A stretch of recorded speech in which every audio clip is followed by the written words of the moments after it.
What is going on, guys? Happy Russell Journey, episode 12. And in this episode, I am talking with my old martial arts instructor. We're sharing notes as we're both in the teaching business now. He is still teaching, sharing his knowledge on martial arts. I've gone into ice dance, and we're seeing how those two worlds can kind of actually collaborate. I'm seeing what we can do to enhance our self-discipline, to get a bit more out of life, to drive forward and get our goals achieved. And also, he's just absolutely hilarious. So, enjoy. But yeah, I want to talk about some martial arts for a little bit. We can do that. Because so I'm getting to the age now. I'm sort of growing up, getting older. All my mates are getting older. They're either having kids, they've got kids, they're thinking about having kids, getting to the stage where they're trying for kids. And martial arts for me helped my personal growth, helped my discipline an awful lot. And I'm wondering what your thoughts were. If anyone was considering getting a hobby for themselves and their kids, would martial arts be a good option? For me, it'd be a paramount option, but I'm a little bit biased. There's a lot of things that I've got from martial arts that I don't think I would have got from doing other things. Even if it was like another physical thing like boxing or I don't know, fencing. There's still types of combat sports, and you'll still get good benefits from it, but it's not quite like I said, I'm biased. It's not quite the same as it would be if it was the traditional martial arts, or even like mixed martial arts to a certain degree, because nowadays people train them a little bit different than they used to. But yeah, if I've got a 4-year-old daughter, and ever since like she's been able to sort of walk, I've been trying to get her to do like jabs, crosses, like chain front kicks and stuff like that, or just like little games and exercises that are trying to drive her towards that. But keeping her at the moment, she's very anti it at the moment. She'll want to watch My Little Pony, or she'll be, doing. But if I make it a game and it's nothing like martial arts, where she's still learning the motor skills, then she's all for it. But yeah, you got to trick her into it a little bit. Yeah. I don't want to be one of these parents that sort of forces their kid, you must do this because then she might resent it and not want to do it. But if I can make it fun, then which I try and do with all the kids. But yeah, if you're gonna be a parent, or if you've got or friends that have got kids, doing martial arts, it's the one gift that you can give them that should last, an entire lifetime. Like, I always say to my students, like, what is it that you think your martial arts is, or what do you think martial arts can give you, or any sort of gambit of question along those lines.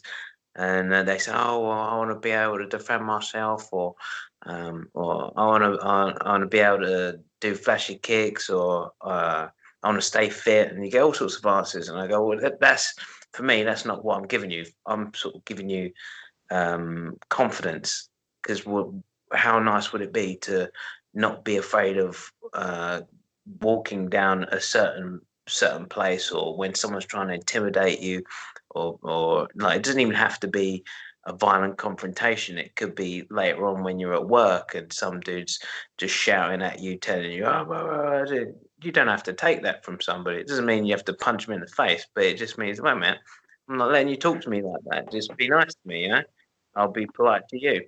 It's confidence. That's what I think martial arts is at a base level.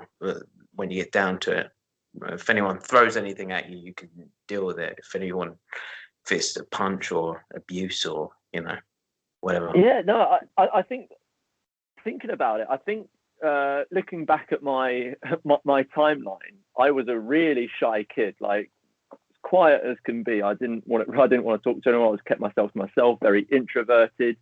And there's something about that martial arts environment that sort of brings it out of you, because you can't be quite like, and you're in a group with everyone's doing it. So for example, when you're given the kias, right, you start off,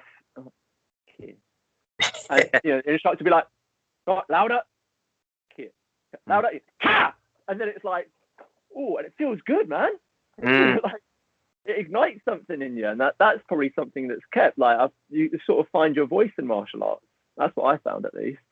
No, definitely. Self-expression just lets it out you a little bit more. And it's like one place when you're at home, you like your parents be like, no, don't shout, like keep it down a little bit. When you're at school, like it's probably the one place where you can probably scream and shout. And I'm not going to say little, I just, but you can scream and not in a weird way. But, right, yeah. Again, everyone's doing it. It's in a controlled environment. It's encouraged, but again, at the same time, it's also got that opposite effect.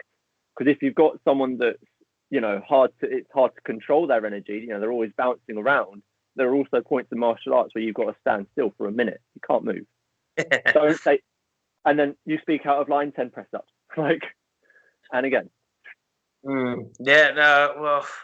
We have to move away from the 10 push-ups sort of thing nowadays, but because of the whole negative reinforcement, positive reinforcement. So like if you say push-ups is going to be a punishment for you doing something wrong, then you're going to look at push-ups in a bad in a bad way. Whereas if you say push-ups are always a good thing, and I like when the kids go down and go, right, I go push-up position, and I hear kids go, oh no. Like, oh, I don't know for like you list all the benefits, positive stuff of push-ups, and then you try and get them to go like, right, the next person that cheers when I say, like push-ups, I'm going to give you a nomination for having a great attitude, and then everyone starts going like, yeah, push-ups. Okay, no, that makes way more sense. That positive reinforcement. See, because I'm also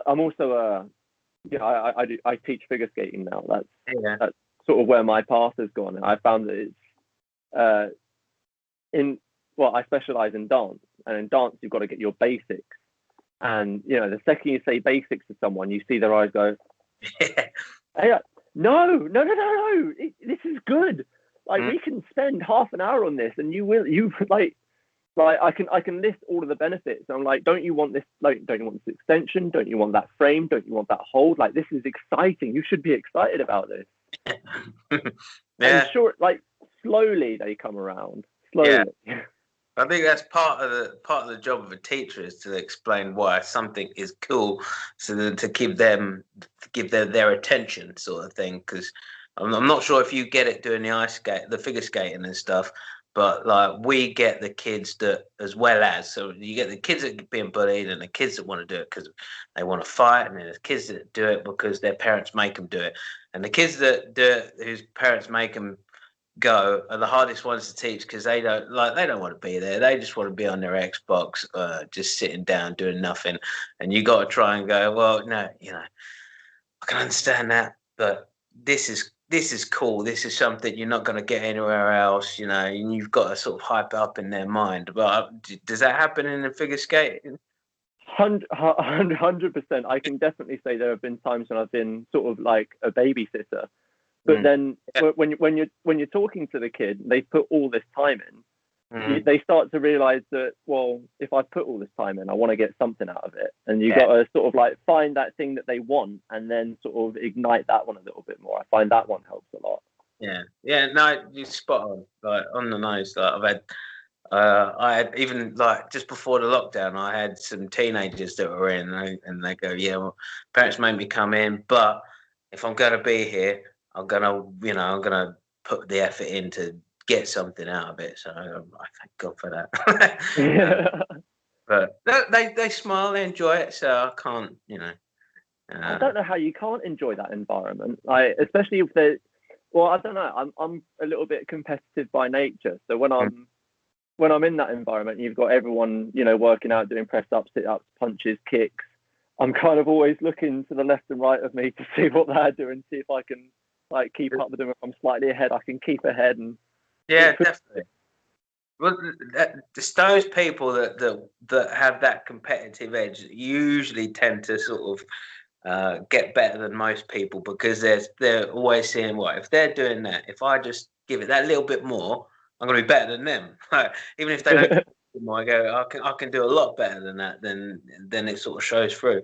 But it's having the kids that or making it so that every kid has that competitive edge where they feel like they could match up to everyone else, and then if you get that fine line, it's sort of it's perfect. You get them all Yeah, fine. yeah. The last thing you really want is like people dropping off at the bottom and then being like, Yeah, yeah, definitely. Do you teach it in groups or is it like one-on-ones or? both. I prefer one-on-one because I get carried away with my explanations as well. I like to get like very specified and very nitty-gritty. So I prefer one-to-one, but I do teach groups as well. Groups are fun. they, they play off each other though, don't they? Or you can get them to play off each other in the group. Yes, yeah, especially if you're doing something creative.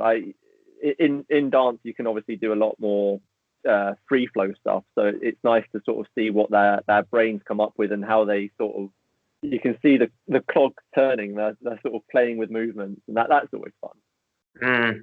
But I think the good thing with that as well is, especially the creative factor, is that when someone creates something, they own it a bit more and they can understand it a bit more because it's come from them. This one, like with martial arts, you have to have certain types of martial arts. Like we've got our like patterns, or people have like routines, like kickboxing routine, like jab, jab was jab, or they might. And if it's something set and someone says you have to, do this, it's hard to put your own stamp on it and say this is mine. And if it's not yours, how do you care about it? It's just something someone's told you to do, as opposed to something you've done that you want to give your all to. So with the dance and the creative aspect to it, I think. Well, I don't know. I have to be asking for your perspective on it. But like if they're there to do the ice skating, not the people that the parents bring them there, but the ones that are there and they want to learn and that sort of thing, the dance feels more natural to them. But when I get some students and I'll put them in front of the mirror and we're going to start doing shadow boxing or something like that, and they'll be there on their toes and they'll be going, there's a jab. I don't know what to do, sir.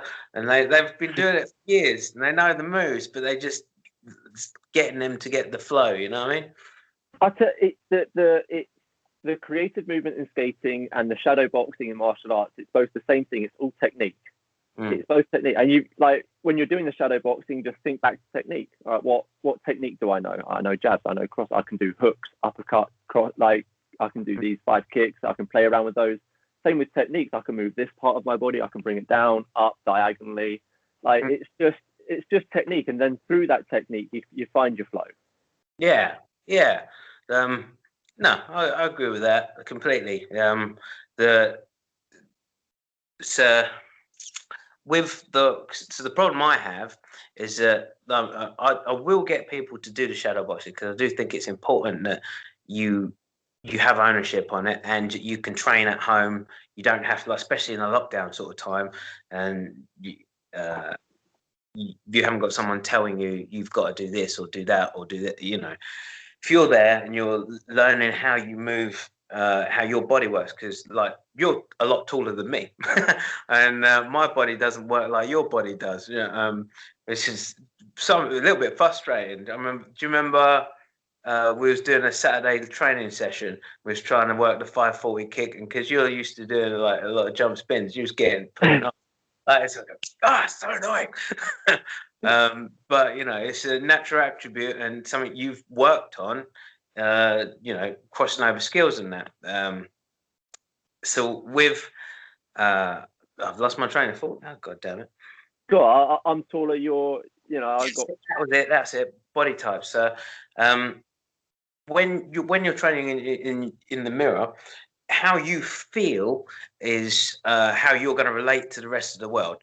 So when you're fighting, you can't be like, what would Mr. Tandoh do when he does this, that, and the other? It's you're in the moment. You haven't got that time to deal with it. So you have to be able to know that this is my reach, this is what I can do, this is my speed. If I move this way, if I move that way, it helps with sparring as well against another opponent. But you're not always going to have an opponent there. So this is why I think the shadow boxing and the feeling it and making it your own is so important. Especially like when Bruce Lee said that, well, I think he's quoting someone else, but martial arts is a form of self-expression. So it's like even if I'm doing a form or a pattern, there's set movements, but I'm going to do those set movements the way I would express myself in that situation. I have to practice those moves in a way that if I just do it as like a low out forearm block as an actual movement itself, it doesn't mean anything. But if I do the low out forearm block as a parry, a grab, a straight arm bar, or I do it as a throw, and I'm imagining I'm doing that, now the move's got meaning, and I'm gonna put more juice into it. So that's where my train of thought is. If that makes sense. Yeah. Would you say like a good word for that is training you to be spontaneous? Yes. Yes. Spot on. Yeah. Yeah. You need that spontaneity, and you need to be flexible as well. As in not as in like bendy flexible, but because if it was in a fight situation, someone is giving you stimulus, and you have to react to that stimulus in that moment right there and then in that environment that could be on gravel, or it could be on broken glass, or beside a car, or in a bar, or maybe not as much now, but it could be anywhere. And you have to be able to react to it as you are in that moment in time. Right, yeah, you can't go stand there while I do my kickboxing pattern. Like, yeah, exactly. Yeah. Wait a minute. No. You don't punch me like that. You got to go slower, and then I do. Yeah. I don't know. Maybe if they were like really sort of understanding, Oh, yeah, and I'll give this guy a chance. Yeah. Yeah. Or it reminds me of like when people before when I first started, I'll go to the students. Has anyone got any injuries, any niggles, anything like that? And then some people will be, oh, this hurts, or blah, blah, or I hurt my ankles, or something like that. Or I've got a graze, or that's. And eventually I stopped doing that. And then I asked kids one time, why do you think I don't ask you about these injuries and that? And they're like, well, I don't know. You don't care, Yes, no. Right. If someone's going to attack you, are they going to be going? Oh, wait a minute. Have you got a bad ankle? All right, I'll stay well clear of your ankle, and we'll fight fair and square. It's not going to be like that. It's going to be like, there's a weakness. I'm going to exploit that. If they're good enough to see it, or if they're not good enough to see it, you still got to deal with that situation there and then. It's trying to get people to train around their injuries so that they don't injure themselves more, but and they keep it in mind, but they still find a way around it. Because knowing your own body. Yeah. Knowing your own body, knowing your own limitations.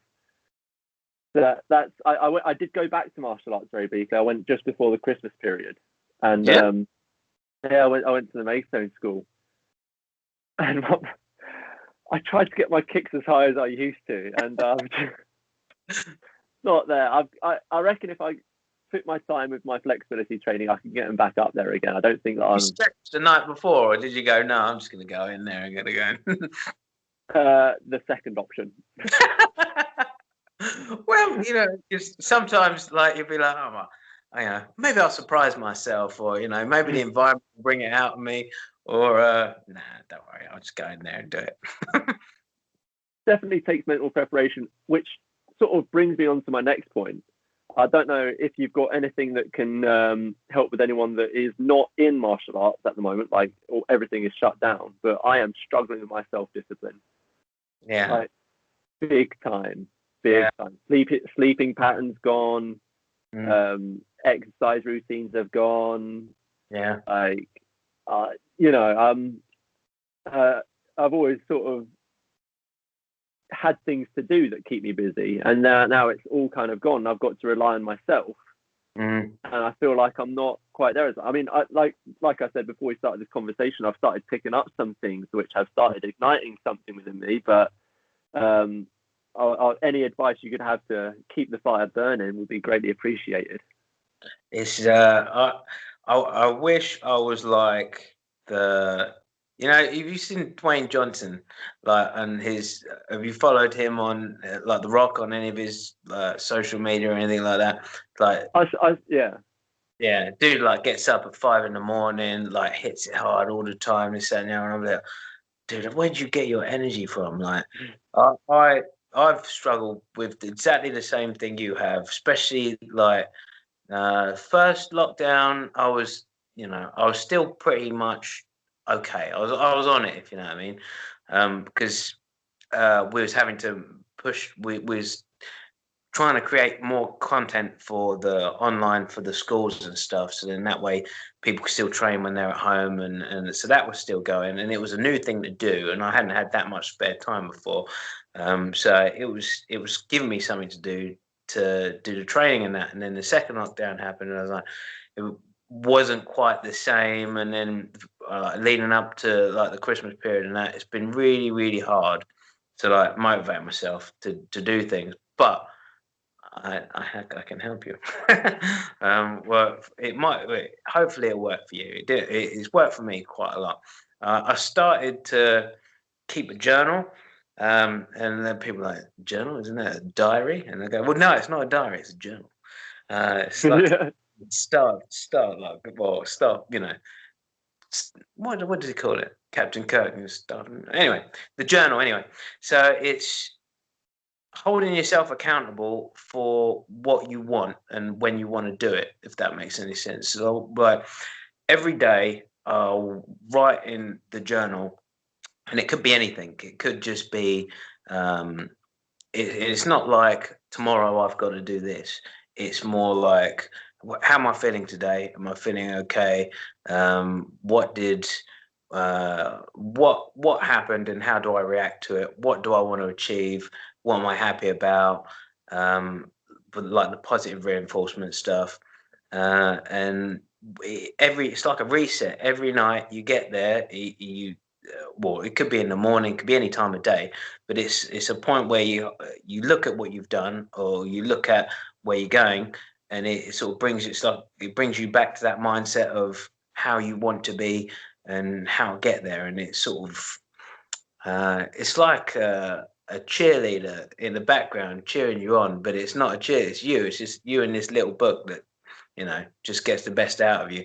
And I've been like, since I've been writing in the journal, I'm working out regularly. I'm trying to be the best person I can be. Because like I didn't know how to write a journal to start off with, and then I saw an ad for this thing online. And I'm not trying to make this an advert for it, but there are ones that you can get online anyway that gets you started writing a journal and how to get going. And then when you get going, it just helps, gets a bit more clarity. I feel like that positive reinforcement aspect is quite important, because I can see myself like thinking about when I was at my most let's say bored, or not doing anything. I reckon the only thing that I could say was positive about that day is like I could write down I had a shower.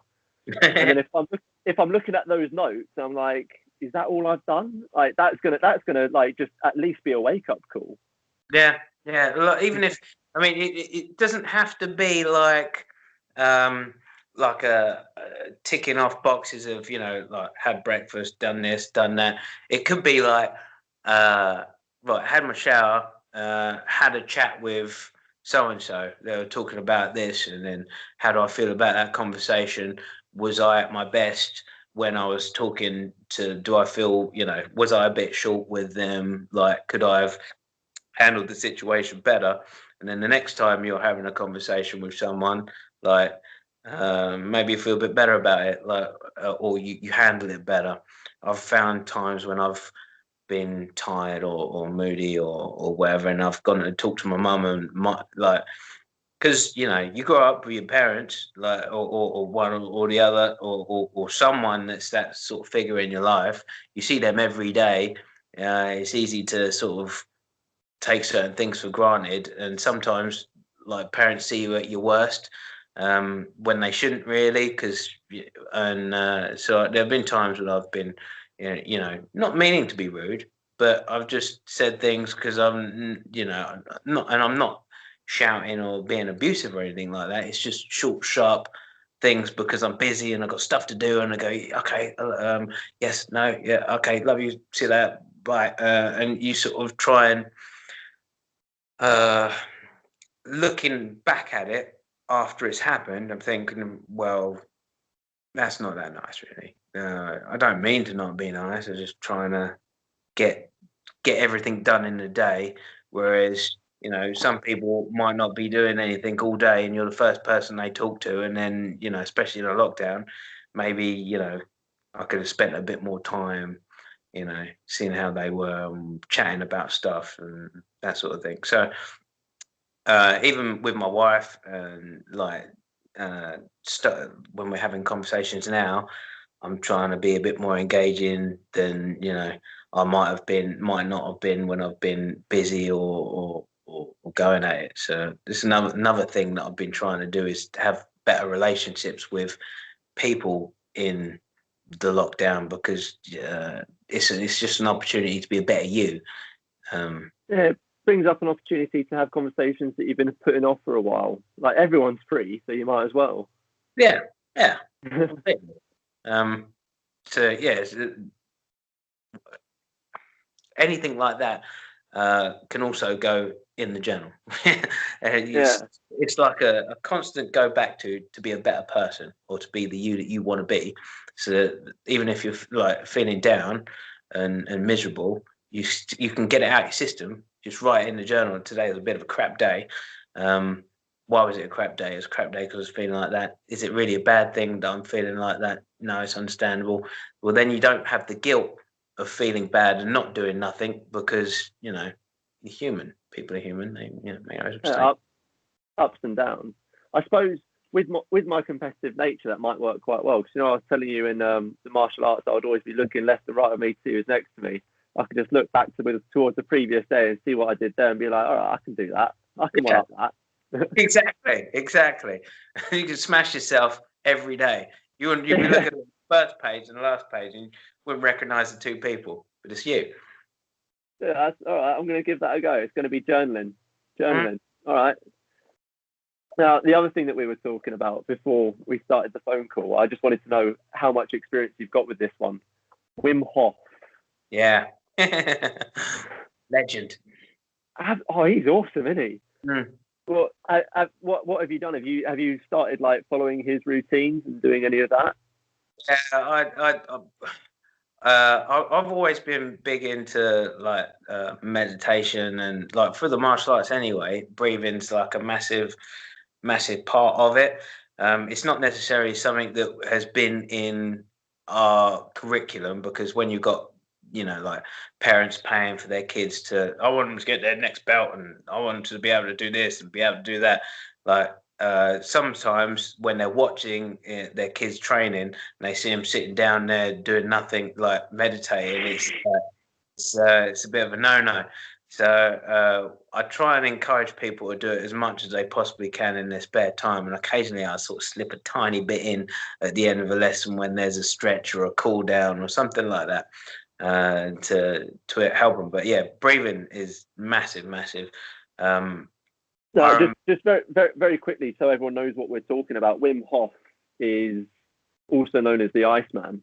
Yeah. And I mean, he's broken world records and changed how science looks at the human body just through his breathing exercises and exposure to cold. Mm.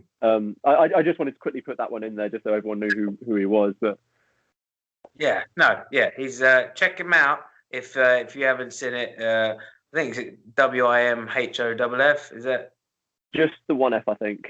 HOF? Or it might be two F. But you'll see it. You type in Wim and you're. He'll probably come out at the top. But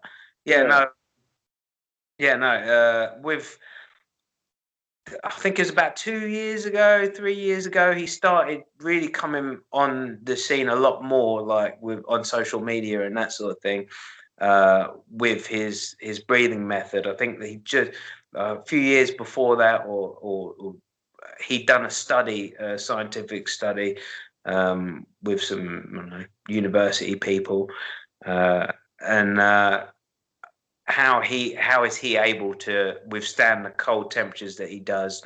And he ended up proving that it's not just him that could do it. He could teach anyone to do it, and he's not necessarily just he's not superhuman. Like, everyone could be superhuman if they take on his techniques. And it sort of got my head going. I go, okay, I'm going to give this a bit more of a look. And yeah, so with the breathing things, like regularly, I get people to do um, at the end of a training session. I'll try and get them to do the 24 breaths, or 26 breaths, short ones in, and then expelling everything out. But yeah, not reasonably quick. And then once everything's out on the last one, completely hold the breath for 10 seconds. Then once that's no, hold your breath for as long as you possibly can. And then when you have to breathe in, take a massive deep breath in, and then hold that for 10 seconds, and then start breathing normally, and then repeat, or rinse and repeat, about 3-4 times. Yeah. Have you tried the press ups on the exhalation? Have you tried that one yet? Yeah, I didn't have that much of a difference, but when I did the how long I could hold my breath for after the second set. So I did the first set, and when I exhaled everything I could breathe, and then held my breath, I think I was at like 1 minute 30 or something like that. And then the second time I did it, I was up to 2 minutes. And then the time after that, it was about 150 or something like that. So when I was actively trying to test it. Yeah. But yeah, this is, and the cool thing, that's all exhalation. You've got no air in your lungs. It's and then you're holding it. And the thing that I find really cool is I struggle with meditation. But when I'm doing that, it's easy. Like, I feel very connected. I'm totally peaceful. But you said that you're into meditation. You've done meditation before. Do you have any tips for someone like me that's trying to get into like a meditative state without the breathing exercises? Because that's one way to meditate, and the other way is to just, I guess, to let it happen. But I find myself trying to meditate, which kind of defeats the purpose of it, doesn't it? Well, the act of trying to do it is still gonna improve your ability to do it, even though you don't feel like you're gaining anything out of it. It's even if you're concentrating on solely trying to meditate and think, "Oh, I'm trying so hard to," like, you're not thinking about what stress you've got going on at work. You're not thinking about what you're going to eat tomorrow, anything like that. You're just concentrating on one thing. So that in itself is a part of active meditation. But because there's different types of meditation, and I remember talking to my mum about it, and she was saying, "Oh yeah, but I remember one time on this video, because she did these audio tapes of meditation, and they were talking about." She didn't talk like this, by the way. They were talking about they were talking about going to a lagoon or something like that, and she's like, "But I don't like water, and water scares me, and I don't want to." I was like, it's not quite the point. But then I was thinking, well, these are natural things that could come to someone's head that can completely put them off doing it. So I was looked at other ways of doing it, and I've seen other ways of doing it. So some people, in order to do the meditation, you'll like going to thinking about a lagoon, or thinking about a place, creating it in your mind and going there. flooding your imagination with as much as you can imagine it as possible, like the leaves and how the ground feels, the sun on your face, and then going somewhere dark or somewhere that's got none of that. So it's then depriving yourself, and you're just in that space because you've been spending all that time creating. Then when it goes away, you're in that creative stage of nothingness. So then you can be void um, of thought. So that's one way of doing it. But if you don't like, if you're like my mum and you don't like water, or you have trouble, or some people have trouble imagining that sort of thing, then you can do it. Some people chant in a meditation, and I had a go at this last year or the year before, and I wasn't that keen on the idea of chanting, doing meditating, and that sort of thing. I think it's too active. But when you get going and you're doing it with other people, it's really weird. It's all like because this was a meditation that was based sort of like yoga meditation, concentrating on chakras, and it's from India. A gentleman that was a parent of one of the children was I was teaching, had gone to India, been there for a few months, just solely meditating, come back, and he felt amazing, sorted his life out. And he wanted to do like a class, so we let him do it, bring people in, and took part in it, and it was really good. Like I didn't think it would be. I was thinking about it'd be. You feel self-conscious when you first start doing it. You really do feel self-conscious. There's no way about it, especially if you're a quiet person. But when everyone, when they're chanting, makes a sound, right? And all sound has vibration, and technically every object has a vibration that it resonates at. Like when people scream and they can shatter glass and that sort of stuff. So when you're all resonating at the same frequency audibly, your bodies are feeling it as well, all the same. So it's like this massive shared experience of being in that moment. And like when the first time I thought it was really, really cool was that you're saying this thing and you could hear different people's voices as they were doing it, and you could hear their tone. But when you couldn't hear your own tone, you couldn't hear where you started and they stopped. You were in their frequency and there was in yours. It was all one sound. It was amazing. And when that was happening, because you concentrate on that and the breathing to do it, because you've got to try and make sound as long as you can, and so you're getting the breathing stuff like Wim Hof, and you're also getting this sort of physical vibration, and you sort of lose yourself in that a little bit, and then you go into a sort of a quiet state after you've done that. And when I did it, when I went into the quiet state and I was like emptying my brain and that, these vivid colors would fly in my head that weren't there before. Now, I'm not sure if it's like if I was oxygenated and my blood was a certain way, my brain was like firing this stuff up, or it was me seeing different parts of chakras and auras and when I was doing it. But yeah, that was cool. Yeah, few things. Number one, I think it's absolutely hilarious that you were self-conscious making noises when you were in martial arts schools screaming all day. But I can see where you're coming from. Number two, that sounds like an amazing experience. I'd love to take part in that. Number three, Wim Hof also comments on something like this as well. When he says that when he goes deep in his breathing exercises, I think he said that I don't know if he said he was underwater. I don't know if he would do that or not. But either way, he was in a very deep meditative state. He said, "Oh yeah, I saw all the chakras." So that piques my interest because I feel like I don't have a very big imagination. So that first way of going through it, I'm interested in trying that.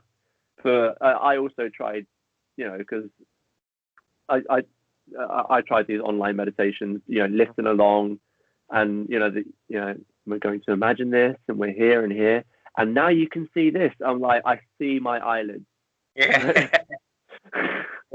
Yeah, yeah, perfect. So I said my mum's afraid of water, or some people just find it hard to visualize that sort of stuff. Or you're in, and one I think that would be good for you is mindful meditation. I don't know if you've done it. I've heard of it, yeah. Well, it's you being in the moment and how you feel in that moment. So instead of you creating something, you're going in you're thinking about you right then and there. So you'd close your eyes and you would be breathing, but not like the uh, forced breathing. It's breathing naturally, or you can take deeper breaths. Just breathe however you want, but you concentrate on what it feels like for air to go either in your nose or through your mouth, down your throat and into your lungs, and what it feels like for your lungs to expand. And then when you've explored that feeling, then you think about, well, if I can feel what it feels like internally, just by you know touching something, you how you feel in that moment in time, then you concentrate on your heartbeat. So if you and feeling where your heart is and the boom, or it's faster or slower or whatever. And then if you can feel your heart, then you start to go into feeling the blood pumping through your blood vessels, because then you just move that feeling along and you feel a pulse. Like you can feel the pulse in your wrist or in your hands or in your neck, or you find it somewhere. And then you'll try and follow that feeling throughout the rest of your body, until you can feel the pulse through everything. Even if you can't feel it through everything and you can feel it through a certain stage, then you just concentrate and you feel that moment and you're in that moment in a heartbeat and nothing else. And then if you can get to that stage and then you can start to feel a tingling in your fingers. And if you feel the tingling in your fingers, see if you can follow that tingling like up your arms, around your shoulders, around the top of your head and back down again. And that tingling is your central nervous system. So then if you can feel that, you get to a stage where um, you are meditating because you're focusing on one thing, but you're also learning to control your body more, or know yourself better. Because I know Wim Hof says that, like, when he's feeling down, he'll just sort of like, think back, like feel in himself, and then get his nervous system to kick in, and then give him a bit of energy. Or he says he can control his endocrine system, doesn't he? When he stop himself from feeling ill. And I was like, that's a stage I'm not at yet, but I can. And hand on heart, like if I'm feeling tired, or if I'm like lacking energy or something like that, the feeling when someone sort of walks on your grave, sort of that cold shiver when you're not cold. If I mean, I can do that at will whenever I want to, because I can feel it, and then I sort of send it up and it goes, and then it wakes me up a little bit more. So like I 100% believe that, well, 100% is a bit strong, but I say 95% believe Wim Hof can control his endocrine system. If you can control your central nervous system and do that, then there's what can't you do? You know what I mean? Yeah, I mean, it's been scientifically documented. He can control his like they injected him with neurotoxins, and like his body just fought it off straight away. No, that sounds very, and that links back to that discipline as well. If you've got that control over your own body, it's like you're no longer, because like sometimes I feel like I'm just, so there's like, let's say there's three parts of yourself, right? There's the body, the mind, and then there's the observer behind it. The observer's saying like, right, I want to do this, I want to do this, I want to do this. The body's kind of relaxed, and the mind is like, well, 5 minutes. No. And then 5 minutes comes an hour. But if you can control that mind part, and then the rest, like if your observer is like pushing you forward, if you can get all that engaged, then you've got it really, haven't you? Yeah, if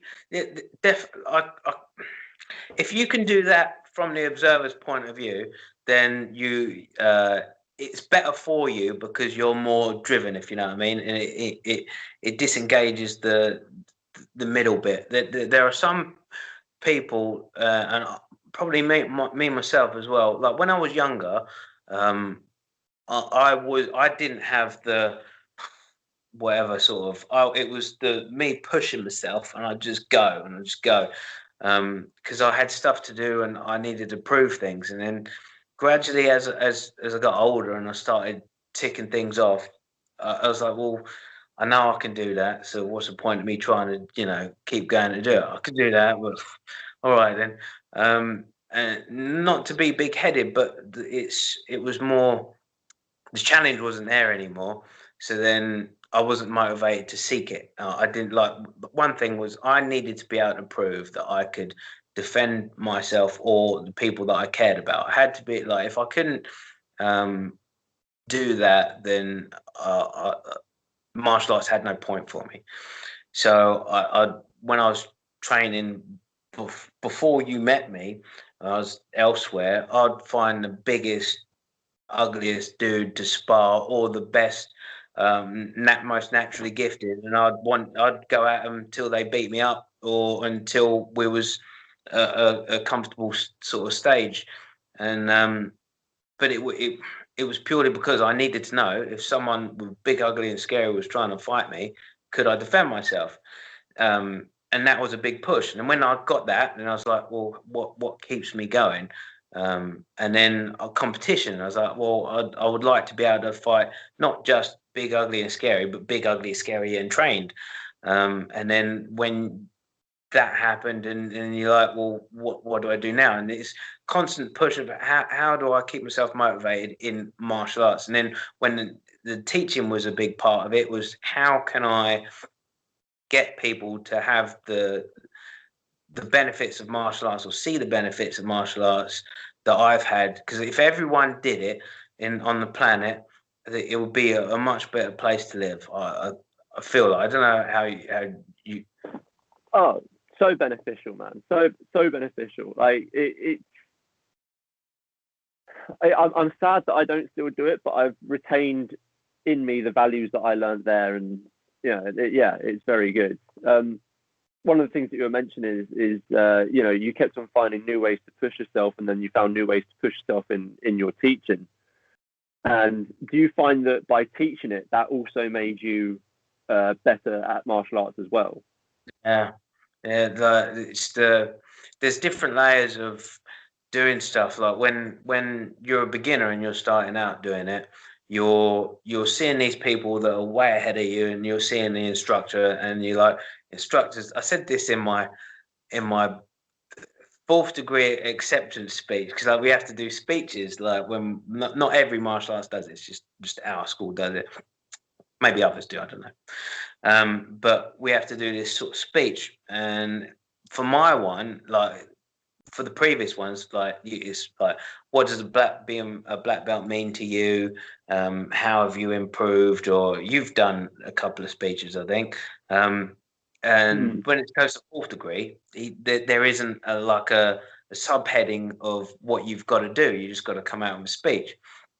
So my speech was geared towards beginners and people that haven't done it that much, and I was letting them know that when I was looking at it, I'd see the instructor do all this amazing, cool stuff, and I go, "How can they do it like that? How are they? How do they know absolutely everything?" But you don't know that is their lesson plan for that day. So that wherever they push it towards, or they move the lesson towards, they know the answer to that question because they've set the question up. And when I was learning how to be an instructor, that was how I was doing it at that moment in time. But that wasn't the real martial art. I wanted to be able to do what the grandmasters and that do. They just go in, and whatever you chuck at them, they can just do off the cuff. They know it, and it looks awesome as well. And that's the level I wanted to be at, but I couldn't get there. But the way to get there is time and understanding it better, and simplifying it in your mind. But you can't get there until you've spent the time doing it, and you get there quicker when you're trying to put it in other people's heads, because you're always trying to find a shortcut for the understanding for them. If I don't know if that works on the. No, the most growth I ever experienced in my skating, like, was when I started coaching, and then I'd have someone ask me, wait, so why do we bend here? Like, Oh, that's a good point. And then I'd have to really think about it. And then through understanding it, I was, maybe next week I can come back to it and be like, well, this is why you bend here. Yeah, And and then next lesson with someone else, you can preemptively be like, okay, you need to do this because. yeah, And then you understand it, they understand it, and it just like the growth just shot up after teaching. definitely, 100%. I think most martial arts teachers, if they're being honest, only teach because they want to get better. Like when they want to be either they want it to be their career because we love martial arts and we want to train it all the time and we want to be able to, it wants to be our life, and it can only be like that if you either get money from it, so then you can spend your more time training in it, or you keep it as a hobby, but you've still got a reason to keep doing it. You've still got a reason to keep on pushing, and then gradually you get better. There are some people that just train and will not teach, and they'll train with the best people, the best grandmasters from all over the world, and it's their hobby, and they do get really, really good, but they miss something. Like there's an element that they haven't got that someone has taught has got, and it's hard to put your finger on it. It's same with skating. It's hard to put your finger, but you can tell, especially. I mean, you can have like athletes that have just come out of competing that haven't coached yet, and you can sort of overhear conversations, and it'll be like, give it time, Yeah. but like, yeah, it's a skill. Teaching is a skill. Teaching is a skill. Yeah, as well, like you don't get exposed to I mean, in life you grow up and you see different kids at school and you see different family figures and that sort of thing, but you're not exposed to the wide gamut of personality types or backgrounds that you have to when you're teaching someone that's brought to you to learn, because you wouldn't have lived their life and they wouldn't have lived your life. So you learn how to deal with different people in different situations, and you also learn how to deal with their body type, because you have to be able to, like, you're taller than I am. So for me to teach you, I've got to think of how would it work for me if I was fighting someone that was smaller, and I don't want to be thinking about beating up little kids. I imagine that I'm in your body, and how would I do it? And then I'll be going, this is how this will work. So yeah, I found like you said, my biggest growth came like it goes in stages. How power lifters will get to a plateau, or people to go to the gym. I can't lift anymore for months and months and months and months, and then finally something will click, and then they'll be like, and they start going up a weight. It's the same with I've found with my martial arts ability. I'll go up and up and up and up, and it's stuck, and I was like this for ages, and I was like, am I going to get it back? And then like I'd have a bit of understanding of, and then it goes up again, and then it'll plateau again, and then it'll keep going. But by the time you've finished plateauing, you look down and look at everything that you can do, or you understand, you can see where you was. I guess through teaching, you not only try to understand that other person, but through it you understand yourself a bit more as well. And it's growing empathy, because I can remember when I lived out in America, I had quite a few students, and they were quite old, and so we're sort. No one teaches you how to teach an old person, really, and it's something that you're sort of learning together. You're sort of like having a negotiation of technique. It's like, I don't want to do this today. I feel like it hurts here. It's like, okay, have you tried moving this? It's like, oh, that hurts. Like, oh, what about this? Like, oh, we can do this today then. It's like, okay, that's fine. Like it's a slow negotiation, but you sort of understand, and then you can look for the way they're moving next time, and you can see when they're doing that thing which is going to hurt them in the future. It's fun. It's a puzzle. You should put that as well. Like that's spot on. Like you should put that whenever you're in a sort of a bad sort of situation, or like not that hopefully I'm not going to be in a bad situation, but there's someone that's giving you a bit of lip or something like that. You noticing the way they move and the way they're holding themselves when people talk about their gait, how they walk, and that sort of thing. Like it's another way of being one step ahead, if you know what I mean, or just a tiny bit, just in case. Like, or you see, you're at a bar and then someone's being leery, but he picks up his drink with his right hand. He's right-handed, so maybe you want to avoid being on that side. Maybe you want to be on that side so you don't get the right cross towards yourself. But yeah, so you're thinking ahead. You're looking at the body language, and you can sort of maybe work your body language around in a way that might diffuse the situation as well. You're always giving feedback, and they're giving feedback, and you're trying to negotiate with each other. Yeah, definitely, 100% empathy. But like, yeah, you're spot on. It's a lot of people think of empathy is like an emotional thing, as in like I feel what you're feeling, and you know, but it doesn't have to. For me, empathy doesn't feel like that. It's not just an emotion. It's more an understanding of somebody else in anything. It could be an understanding of how they're moving, or an understanding of if they're feeling cold, if you know what I mean. It doesn't have to be oh, this person is sad right now. I'm going to have to deal with it slightly different. It's total empathy. I don't know, universal empathy. Yeah. That's beautiful. Is there? I don't know. Have you got any more thoughts? I like to keep this around the hour mark. So, how long have we been doing it? Dude, this has been an hour. Oh, okay. I mean, anything you want to add, like, or any questions? Yeah, I did want to just for because I wrestle with it as well. Like, in the world that we live in today, because it's very different from when I was growing up.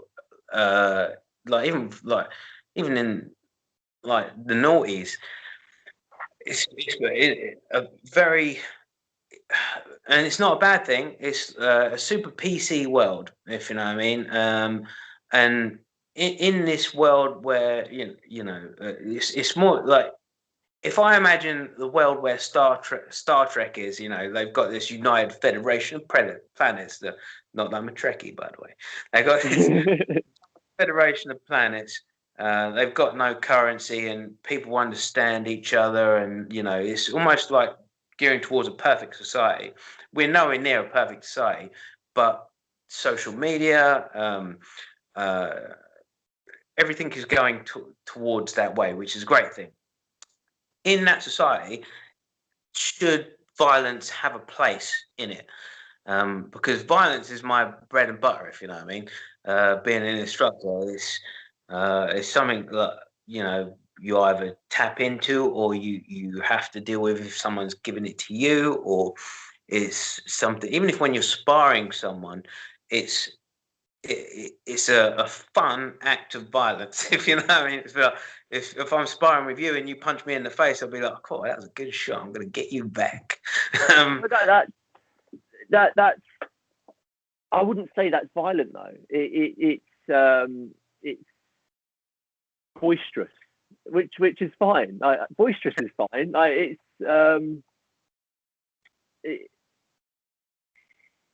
It depends on the intentions behind it, I would say. Okay. So if I suspect that someone is trying to cause me harm, like we said, that we're talking about the gates and that negotiation. If you can see that they're priming to clobber you one, then I wouldn't be upset with getting in there a little bit early. Yeah. Okay. All right. But like, could you have dealt with it a different way? Like for a friend of mine, because I used to work in nightclubs, and I knew a lot of doormen and bouncers and stuff. And I asked them, like, how do you get around the reasonable force sort of thing? Not get around it, but like it's a fine line that doormen tread to defend themselves and look after other people. You can't quite smash people into sort of bloody pulps like they might have been able to do in the 80s or the 70s, or in times like that. And he said, well, uh, I was I was on the door, and it's getting quite late. It was like one in, one out, apart from the VIP line, and they can just come in and come out, and it's fine. And the dude was in the one side, and VIP side is on the other side. And he come up, and he goes, "Can I come in?" He goes, "No, mate, we're one in, one out at the moment." He goes, "Well, you just let these people in." He goes, "Well, it's VIP." And this dude seemed a bit leery as well. Anyway, he's just like he'd had a good night, and he should have gone home, if you know what I mean. And he's like, "Oh, sorry, I can't let you in." So then the dude's like, he turns away from him, and he sees in the corner of the eye this guy's gone back, and he's come right back, and he's hit the doorman on the chin, and he saw it coming, and he tried to move his hands to defend, but he just got clocked. And then he turned around, grabbed the dude, hit him, boom, knocked him to the ground. He's like, boom, boom, boom, boom, hit him whilst he's on the ground. He's in a bit of a mess on the floor. And I was like, how on earth did? And the police turned up, and the policeman went, "It's a bit much, isn't it?" And the doorman goes, "Well, I'm here doing my job. I've got to make sure everyone's safe." This dude, right? I had a chat with him. I turned my eye within like a millisecond. I'm pretty quick. I turned my eye, and by that time, he was already there to hit me. So I knew this guy was pretty handy, and he could defend himself, and he could fight. So I didn't want this going on any longer, because if it went longer, if I was struggling with him, I might have to worry about his mates, or like something else could have happened. So I had to finish it real quick. So I made sure it was finished. And he was sort of like given the slapped wrist, but nothing bad sort of come about it.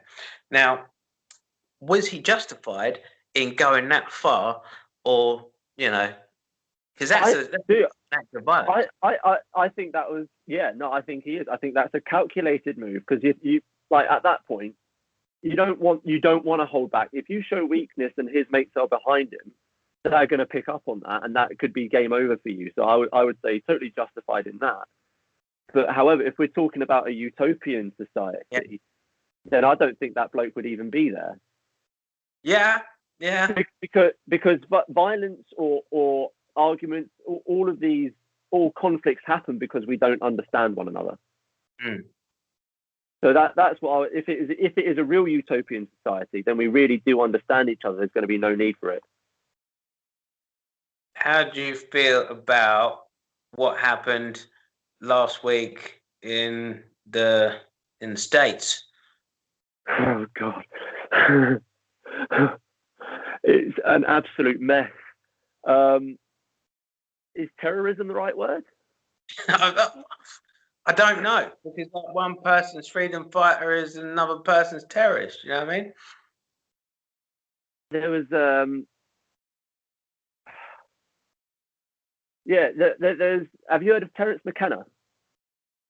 He's a philosopher. I'm probably not going to answer your question, but this came up on like one of my sort of discussion groups. They posted a picture of these guys. This guy had like the big headdress on and what have you, and covered in the American flag and all that business. And the quote is, it's Terence McKenna. He was saying, I'm paraphrasing, but he goes, I've always had a dream that I will be delivering a speech to America where I'd say, you have been lied to by this two-party system for over 100 years.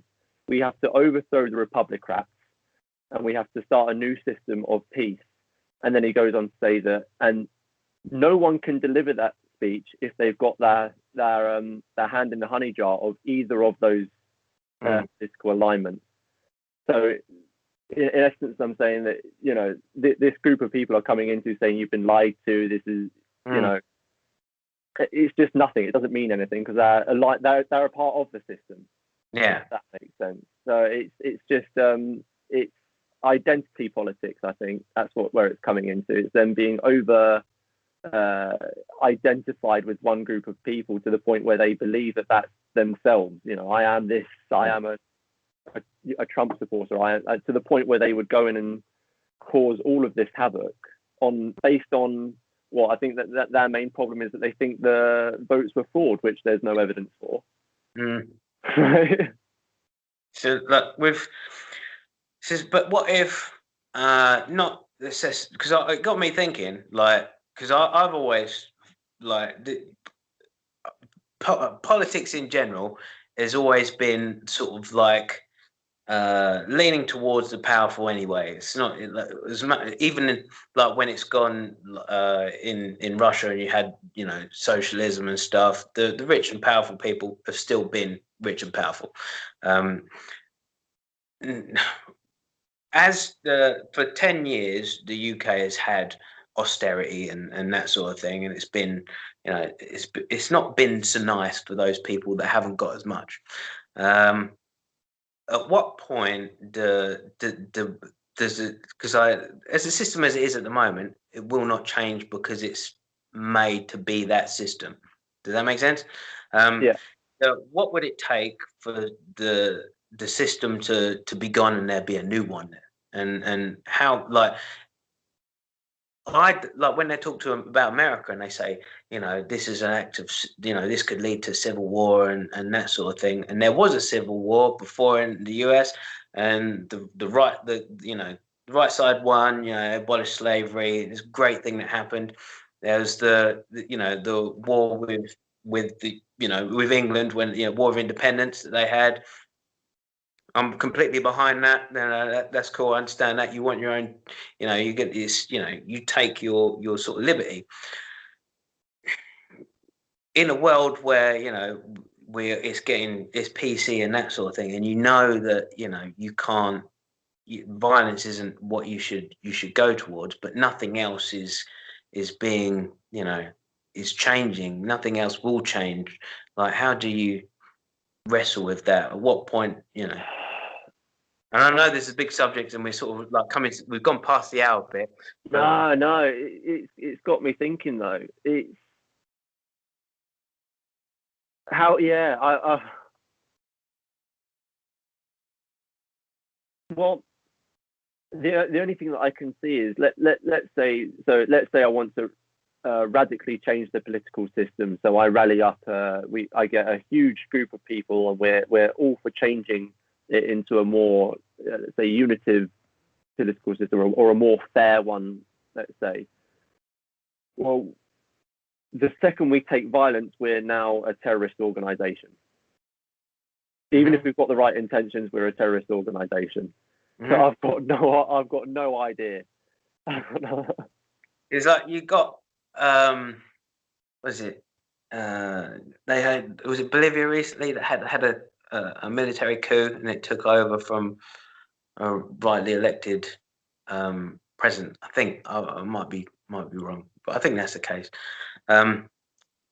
If say, for example, everyone went like the Gandhi route, and it was like non-aggressive protests and hunger fasts and that sort of thing, and that wasn't working, and then you had a controlling side that said, okay, we're just going to even people are protesting peacefully, and then they get tear gas thrown at them, they get, you know, they get beaten, they get locked up for just protesting, which has happened here in recent years. Like, and how do people stick up for themselves? And I'm not trying to incite any violence, by the way. I'm not trying to, you know, say, you know, everyone should rise up, blah blah blah blah. But if someone's had a perfect system of governing the nation, right, and it wasn't like a party system, it was like, you know, you can the people, however it operated, it was like a perfectly wrapped up package, and said, this is what it could be, this is what, you know, and everyone could be happy.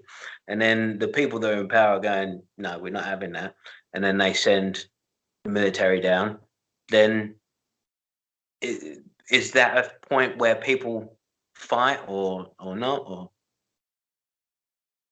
The only way that I think change is ever going to come is I think it might have been Plato that said this, but he said there will never be true peace until philosophers become kings or kings become philosophers. So it's got to start from the top. And I had a friend. Well, I've got a friend, and I might be paraphrasing, or I might have missed what he said, but I think he said that he wanted Trump to be president again. I was trying to work that one out, and I think his reasoning behind it was if he was given the right information, like this is assuming he's in an imaginary world where he's given the right information, if he's exposed to like a shift in consciousness or a shift of perspective, then imagine what he could create. yeah, I can see where he's coming from. Like if it was a benevolent Trump that did, cared about other people instead of himself and that sort of thing, then I could, and I can see where he's coming. It's someone that gets stuff done that cares about everyone. Maybe because I mean I didn't see it personally. Like I don't because he's so wrapped up in himself. Like I don't think that would ever. He's off in his own world, really. No, I don't have any answers. I can just tell you it's got to come from. If I was prime minister, I could do something, but until that day, I'd vote for you. I'd vote, No. Yeah, no. Yeah, sorry, I couldn't give you a better answer. No, it was all right. It was just, it's just like, there are certain moves that in martial arts that are kill moves. That if you go back through history, martial arts wasn't about respect and discipline. You had to show respect and have to other people because they could kill you. You walked across someone, they bumped into you, and you didn't say sorry, or they could get angry and then decide to okay, I'm going to gut you one because they're a better fighter than you. See, that was the source of respect. It's become a great thing now. It's moved on from that stage, but that is the core of it. So like from that core, they've got some really nasty moves. Now the art itself, should the art like that, should those moves die and then it becomes like the PC sort of version of martial arts that will still defend you and that sort of thing, but it's watered down? Or do you keep that and then and teach it to people? But if you do teach it to people, and someone uses that move, have you taken part in that maiming or that is that down to you? Even though you wasn't there to do it, you had the responsibility to give that knowledge. And this is where I sort of, the things that I've wrestled with, conscience-wise, with violence, martial arts, job, society, where should it be? How responsible are you? Yeah. To say, for example, you're out on a night, right? And I teach you like this move, that's like a neck break or what could be anything, right? And you don't think about doing it. You just the situation's there. You're in the moment. You're expressing yourself, and it just comes out, and you've done it. Now it's not you. You haven't gone out of the way and go, right, I'm going to kill this dude because he's gone and done that. It's you've gone into autopilot and it's just happened. For me, I don't think that's on you because I've taught you to do that. So should I? But if you're in that situation where someone has attacked you and it's quite bad and you've got in that sort of zone, maybe it was justified. But then how can, I don't know. Well, we do, but the thing is, we never know what is gonna come of an action either.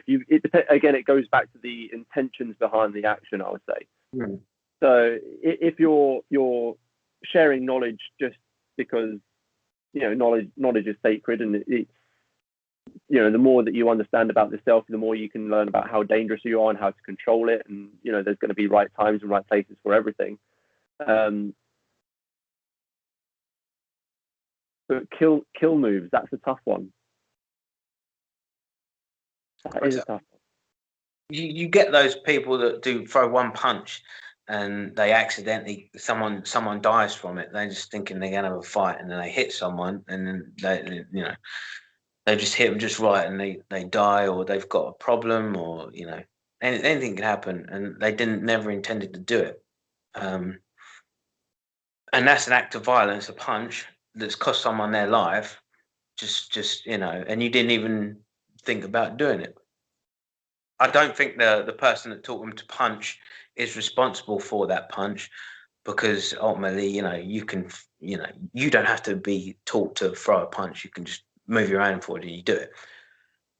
But if it's a calculated move, or you're training to remember something, like in the patterns, these moves are hidden in the patterns. So and for someone to sort of grasp what they're doing, or to visualize, or to be better martial artists, for them to be in that moment, maybe they need to know what they're doing, because it's not an abstract motion anymore. They can visualize what they're doing, and in doing that, you teach them however many hundreds of times they do that pattern. They've practiced that move. They've ingrained it in their memory. Yeah. Their reflex.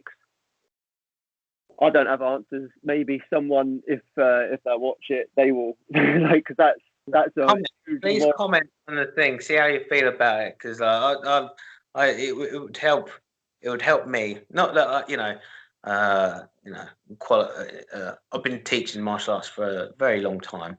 I feel like we've known Luke for 14 years. So,